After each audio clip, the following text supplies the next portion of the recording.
ಸುಂದರವಾದ ಈ ಬೃಂದಾವನದಲ್ಲಿ ಹಕ್ಕಿಯಂತೆ ಮೋಡದಲ್ಲಿ ತೇಲಾಡುತ್ತಿರುವಲ್ಲ, ಏನು ವಿಷಯ? ಏನಿಲ್ಲ ವಿಶ್ವ, ಈಗ ತಾನೇ ಮೆಲ್ಲಿಂದ ಕೆಲಸ ಮುಗಿಸ್ಕೊಂಡು ಬಂದು ಇಲ್ಲಿ ನಿಂತಿದ್ದೆ ಅಷ್ಟೇ. ಅಷ್ಟರಲ್ಲಿ ನೀವು ಬಂದ್ರಿ.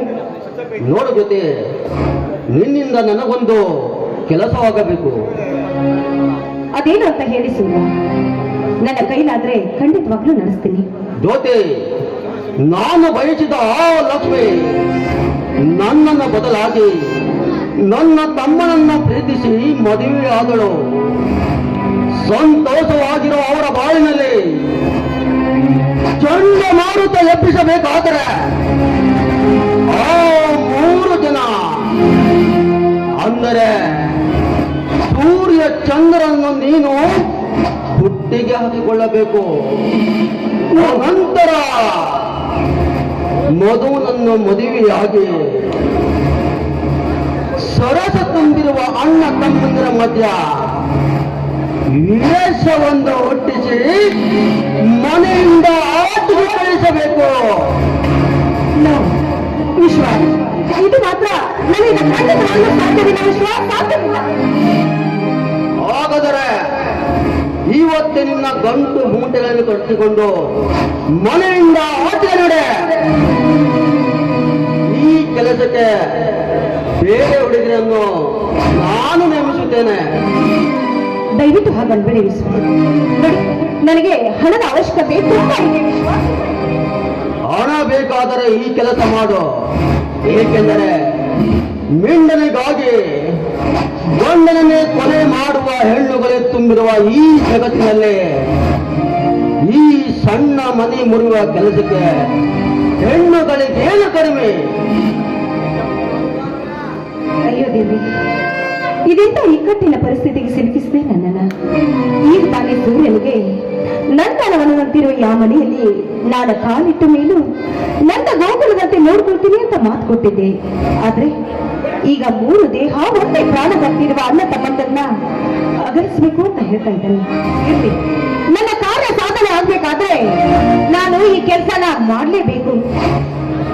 ಹಾ ಜ್ಯೋತಿ, ಯಾವ ನಿರ್ಧಾರಕ್ಕೆ ಬಂದಿರುವೆ? ವಿಶ್ವ, ನಾನು ನೀನು ಹೇಳಿದ ಕೆಲಸನ ಖಂಡಿತವಾಗ್ಲೂ ಮಾಡ್ತೀನಿ. ಏಕೆಂದರೆ ಹಣ ಬೇಕು. ಹಣವಿದ್ದರೆ ಬಡತನದಿಂದ ಬಹು ದೂರ ಹೋಗಿ ಸುಖವಾಗಿರಬಹುದು. ಚಿಂತಿಸಬೇಡ ಜ್ಯೋತಿ, ನಿನಗೆ ಹಣ ಬೇಕಾದರೆ ಬೇಕಾಷ್ಟು ತೆಗೆದುಕೋ.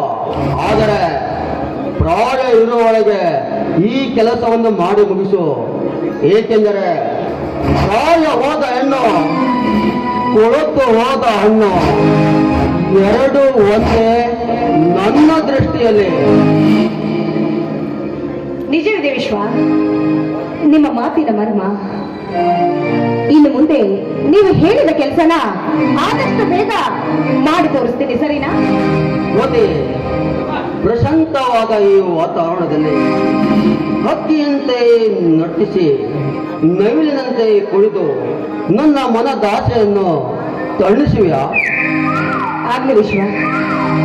ನೋಡಿ, ನೀವೆಷ್ಟೇ ಆದ್ರೂ ನನ್ನ ಅಣ್ಣನಿಗೆ ಸಹಾಯ ಮಾಡಿ ಕೆಲಸ ಕೊಡಿಸಿದ್ದೀರಾ. ಅಂದ ಮೇಲೆ ನಿಮ್ಮ ಆಸೆಯನ್ನು ಈಡೇರಿಸುವುದು ನಮ್ಮ ಧರ್ಮ ಅಲ್ವೇನು?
ಜಗದಲ್ಲಿ ಎಂದಿಗೂ ಎಂದಿಗೂ ನಿನಗೆ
ಎಂದಿಗೂ ಎಂದಿಗೂ ನಿನಗೆ ನೀನೇ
ನನಗೆ ಸ್ವಲ್ಪ ಪಡೆಯಲು ಕೆಲಸ ಇದೆ, ನಾನು ಹೋಗಿ ಬರುತ್ತೇನೆ.